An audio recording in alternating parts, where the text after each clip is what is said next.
May 15, 1336. Two Bolyns are executed within days. George Bolyn first, then Anne Boleyn, Queen of England, brother and sister, dead on Tower Green. The court watches. England remembers. But there was a third Bolyn, the last of the Boleyn siblings. She wasn't on the scaffold. She wasn't in the crowd. She wasn't named in the charges or dragged into the trials. While her siblings lost their heads, she kept hers, and then she vanished. No appearance, no protest, no record of grief. When Anne and George were destroyed, their sister was already gone. Not at court, not mentioned, not hunted.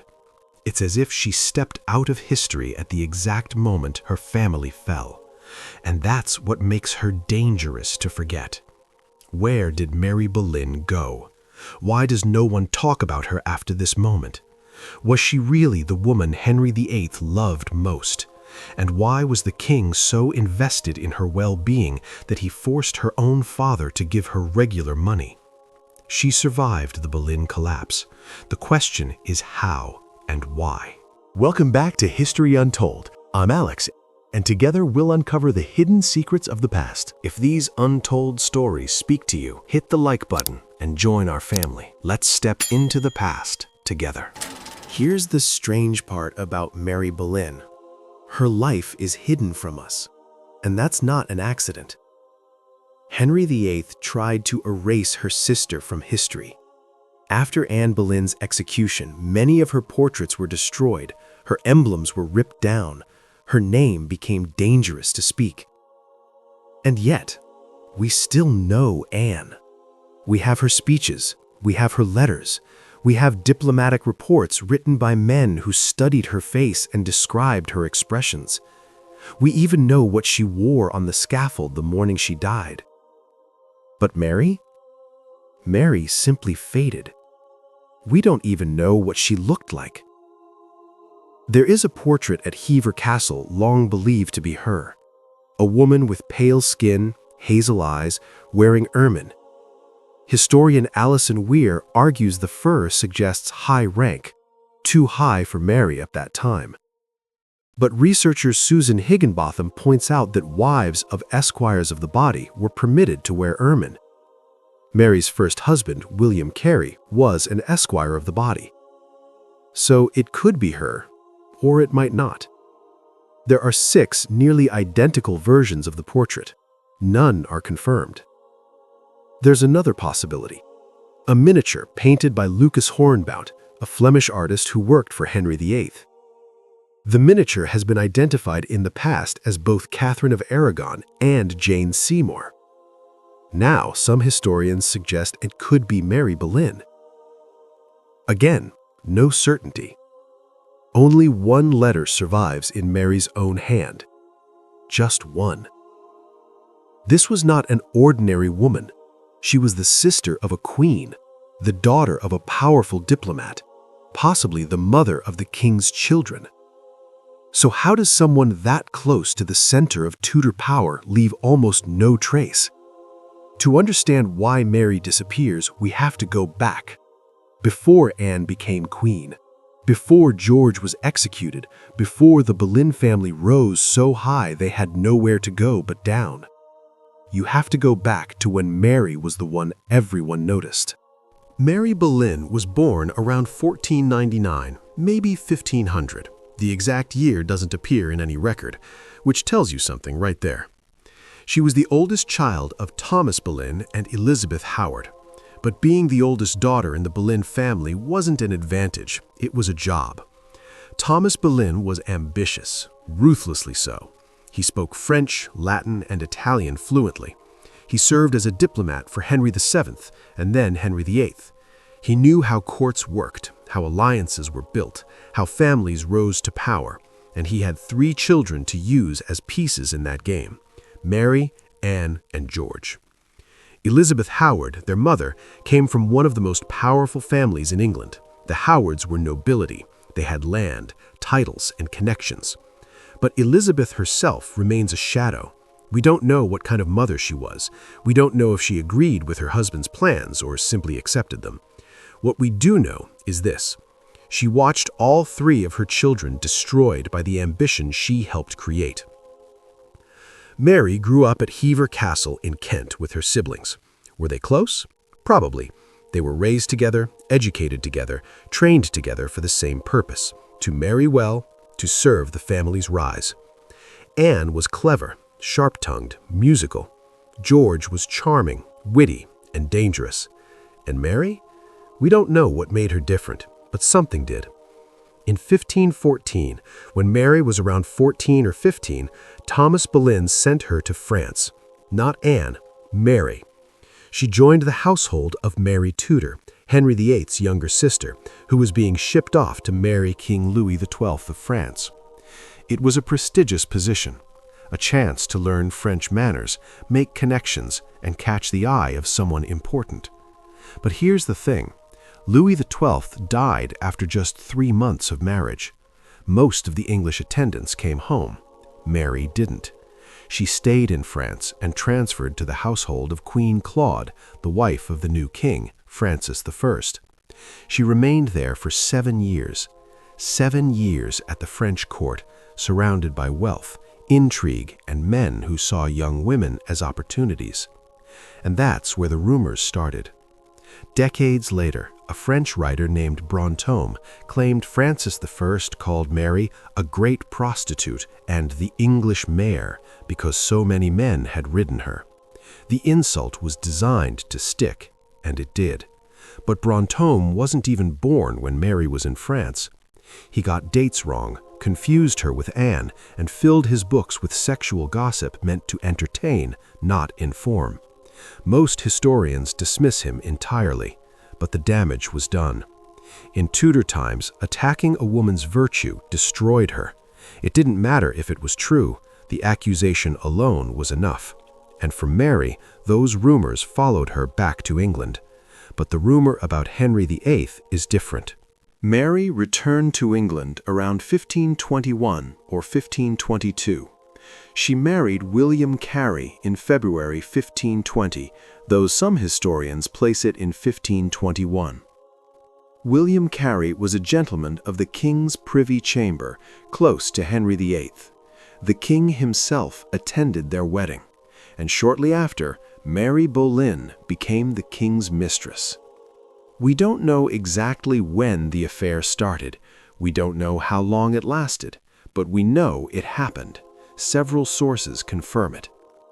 The affair probably lasted between 1522 and 1525, maybe longer. During those years, Mary gave birth to 2 children. Catherine Carey was born in 1524. Henry Carey was born in 1526. Now here's where things get interesting. Henry VIII later had a relationship with Anne Boleyn. He wanted to marry her, but there was a problem. The church considered it incest to marry your mistress's sister. Henry had to get a special dispensation, and in the documents requesting that dispensation, Henry admitted to a relationship with Mary, but he never said the children were his. Yet many historians believe Catherine Carey, at least, was Henry VIII's daughter. Why? Because of what happened later. After Mary's husband died of sweating sickness in 1528, Henry VIII did something unusual. He paid off William Carey's debts, he gave Mary a yearly income, and he arranged for Anne Boleyn, who wasn't even queen yet, to take custody of Mary's son, Henry Carey.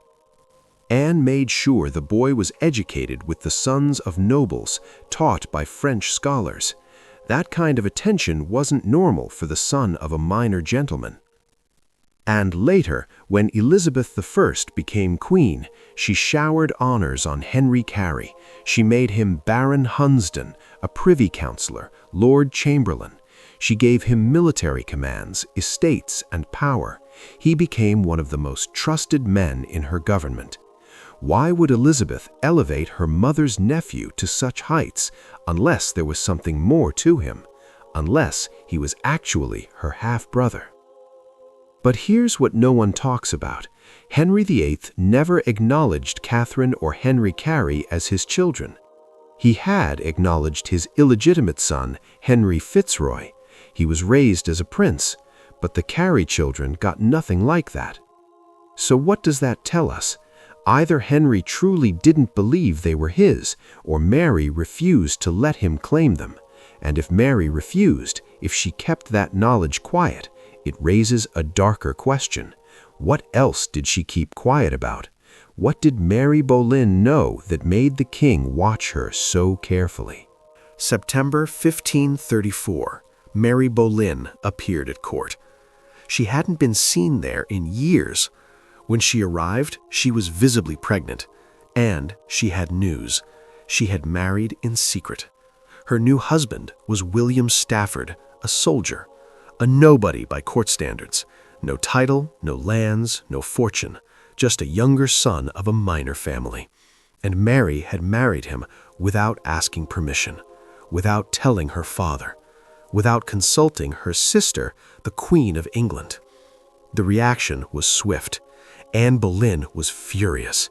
This was a humiliation. The Queen's own sister marrying a commoner? It made the Boleyn family look weak, desperate. Anne banished Mary from court. Thomas Boleyn, their father, cut off Mary's allowance. She was dismissed, disowned, left to fend for herself. So Mary did the only thing she could. She wrote a letter. The letter was addressed to Thomas Cromwell, the king's chief minister. It's the only surviving letter written in Mary Boleyn's own hand, and it's heartbreaking. Mary wrote, "Master Secretary, I had rather beg my bread with him than to be the greatest queen in Christendom." She wasn't speaking hypothetically. Her sister Anne was literally the Queen of England. Mary was saying she would rather be poor with the man she loved than live the life Anne had. Let that sink in. Mary had seen what queenship cost. She had watched Anne fight for years to become Henry's wife. She had seen the pressure, the scrutiny, the constant danger of court life, and Mary wanted no part of it.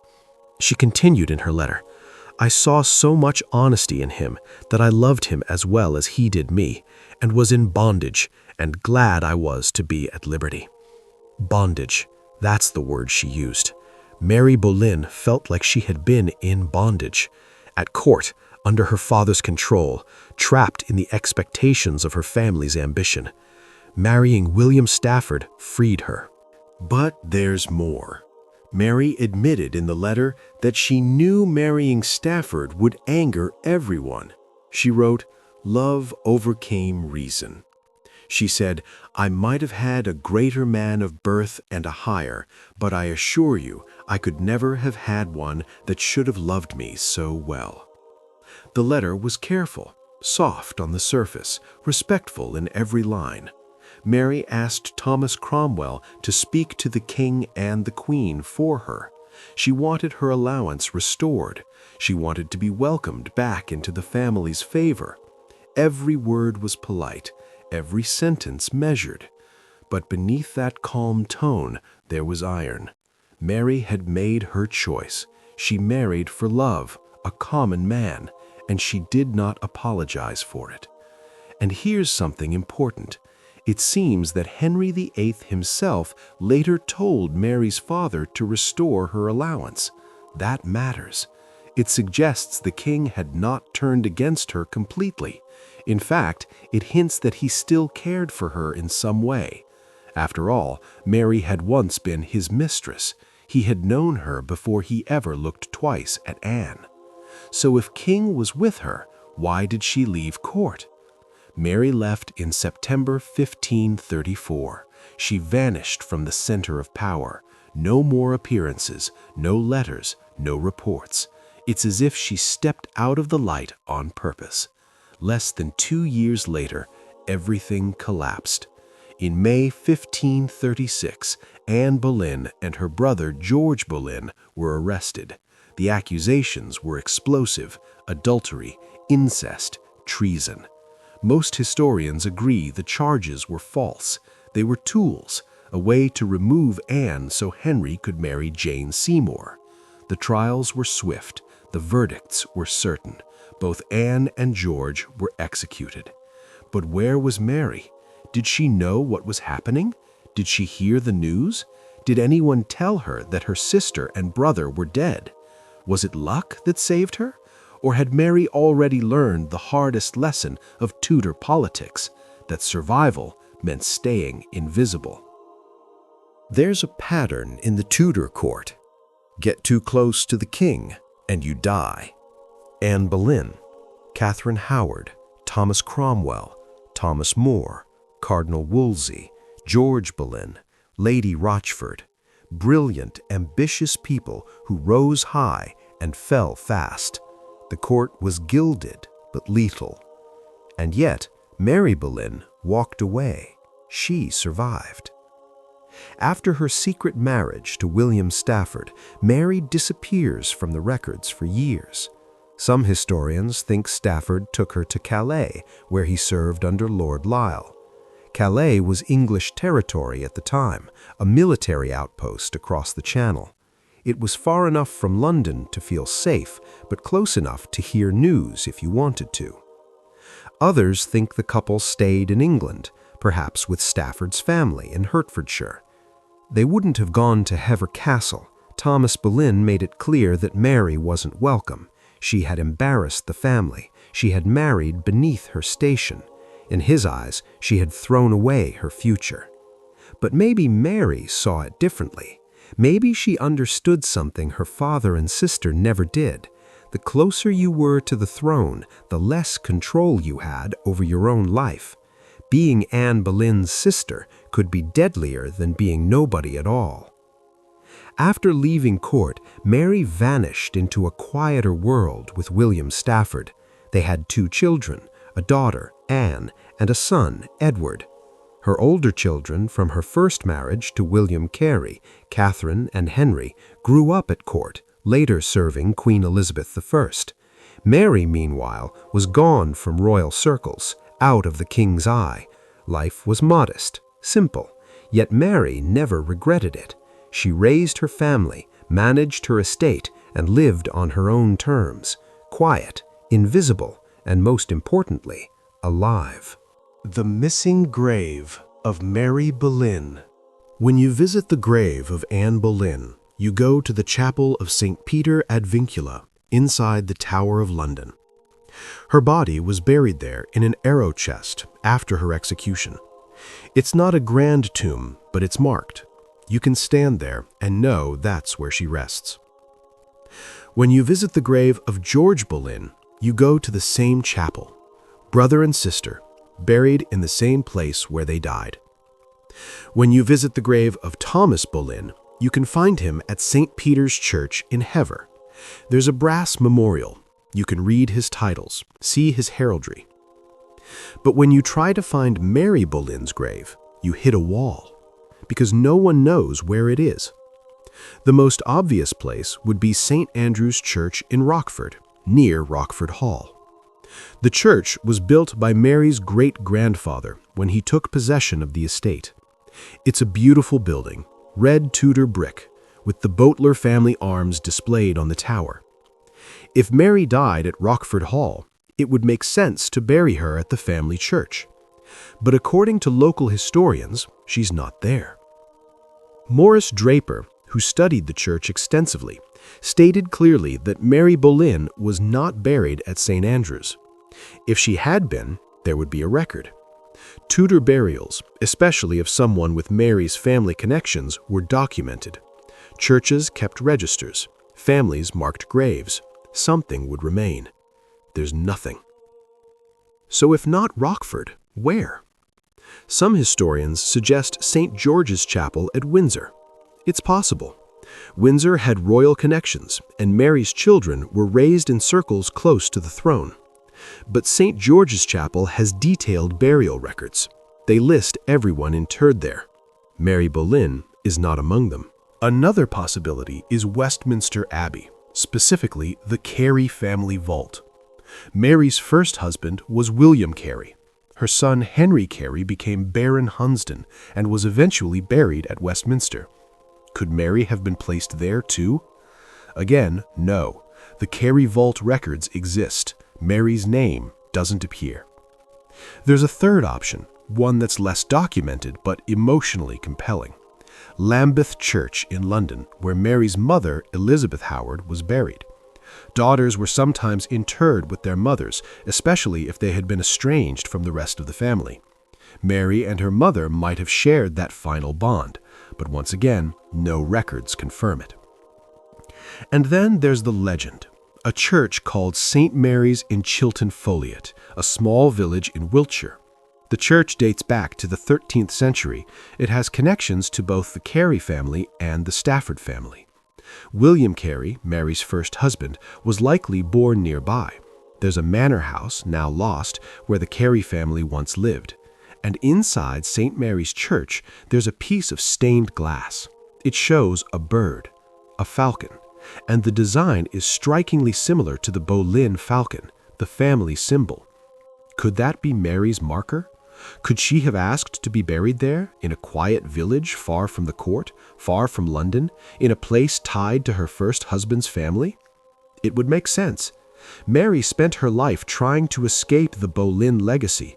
Maybe in death she finally managed it. The records are lost, if they ever existed. Mary Bolyn's burial place remains a mystery. And that's the final irony.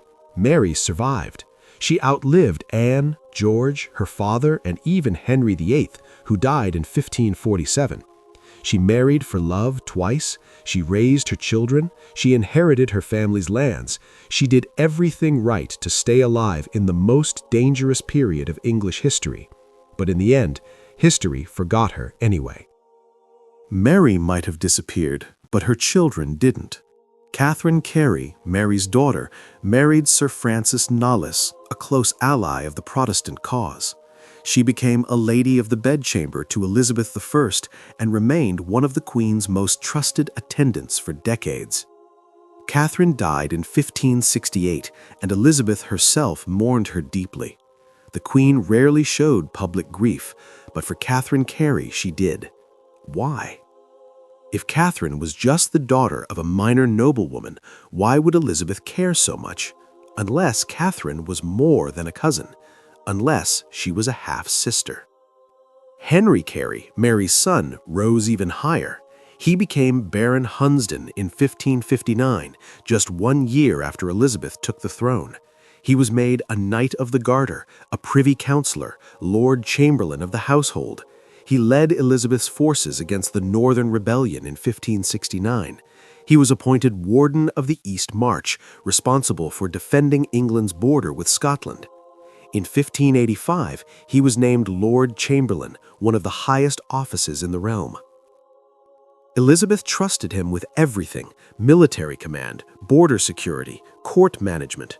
When she needed someone reliable, someone loyal, someone who would never betray her, she turned to Henry Carey, and she loaded him with honors, lands, and titles. Again, why? Henry Carey was officially the son of William Carey, a gentleman who died in debt. There were plenty of other nobles with better claims to advancement, men with ancient titles, vast estates, powerful families. But Elizabeth chose Henry Carey over and over again. Henry Carey never claimed to be the king's son.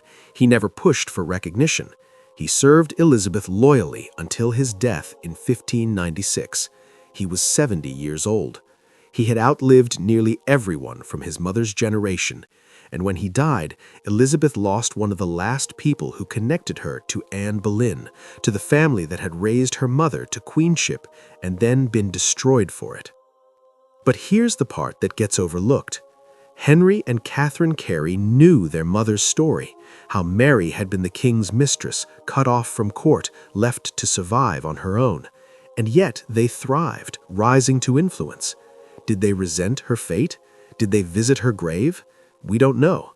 Their records celebrate their careers, not Mary. Perhaps they understood her lesson. Survival sometimes means staying silent. So why did Mary Boleyn vanish from history? Why is she the Boleyn everyone forgets? The answer is simple.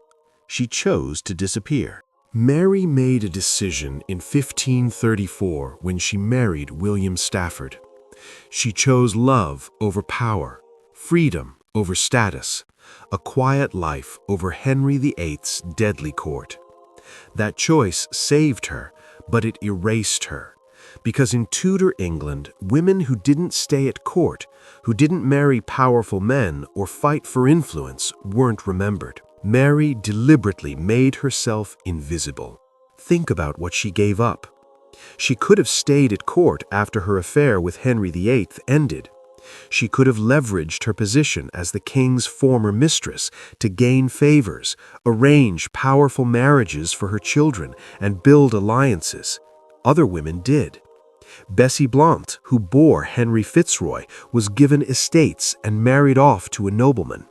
She stayed in the king's orbit, benefiting from her past connection.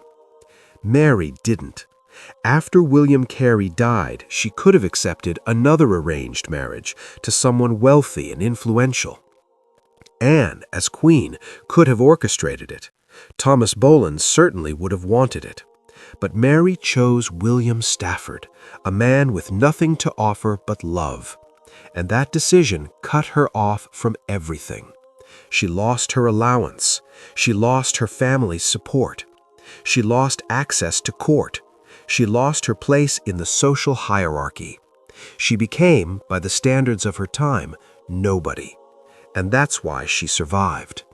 When Anne fell in 1536, everyone connected to her was investigated. Her ladies-in-waiting were questioned. Her supporters scrambled to distance themselves.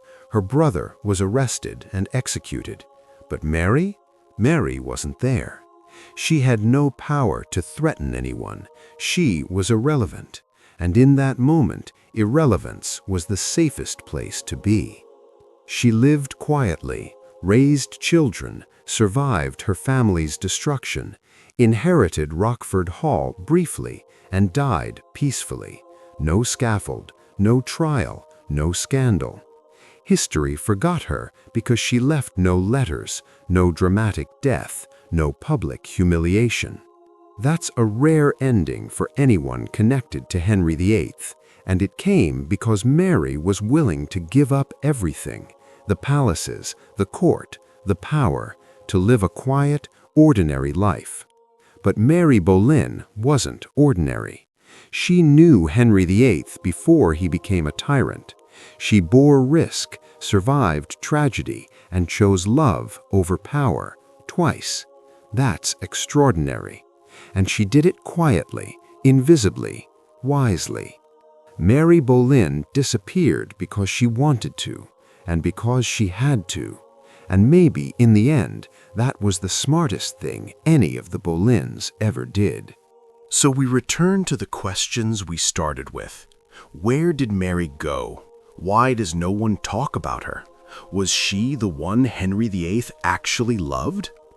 The answer to the first question, she went somewhere safe, away from court, away from her family's ambitions, away from the machinery of power that ground up everyone it touched.